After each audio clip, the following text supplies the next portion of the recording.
দিশা নিউজের তরফ থেকে প্রবাদ প্রতিম ফুটবলার গোষ্ঠপালের প্রতি আমাদের বিশেষ শ্রদ্ধার্ঘ তার ৪৯তম মৃত্যুবার্ষিকীতে। গোষ্ঠপাল ভারতীয় ফুটবলের সর্বকালের সেরা ব্যয়। ১৯১৩ থেকে ১৯৩৫ এই সময় বুট পরা ইউরোপীয় খেলোয়াড়দের বিরুদ্ধে খালি পায়ে খেলে দুর্ভেদ্য চীনের প্রাচীরের মতন দাঁড়িয়ে থাকতেন।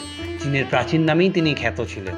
খেলার মাঠে স্বজাতির সম্মান প্রতিষ্ঠায় এবং জাতীয়তাবাদের উন্মেষে অন্যতম সৈনিক ছিলেন গোষ্ঠপাল। মোহনবাগানের ঘরের ছেলে। তার ৪৯তম মৃত্যুবার্ষিকী উদযাপন করল ময়দান স্পোর্টস ওয়েলফেয়ার অ্যাসোসিয়েশন।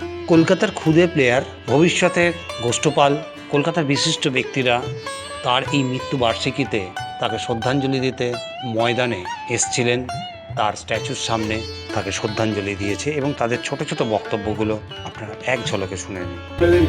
ফুটবলের একটা স্বাধীনতার বার্তা উনি দিয়েছিলেন এবং ওনার এই যে 11 বছর বয়সে উনি খেলাতে অংশগ্রহণ করেছিলেন।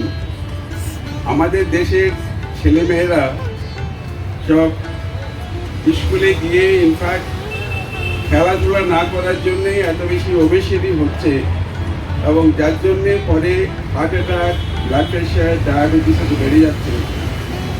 আমি বলবো যে স্কুল এডুকেশনটা খুব দরকার, যেখানে ফুটবল বেসিক্যালি আমাদের দেশের খেলা, যেখানে খরচও খুব একটা বেশি না, সেই খেলাতে সবাইকে যাতে অনুপ্রাণিত করা যায়।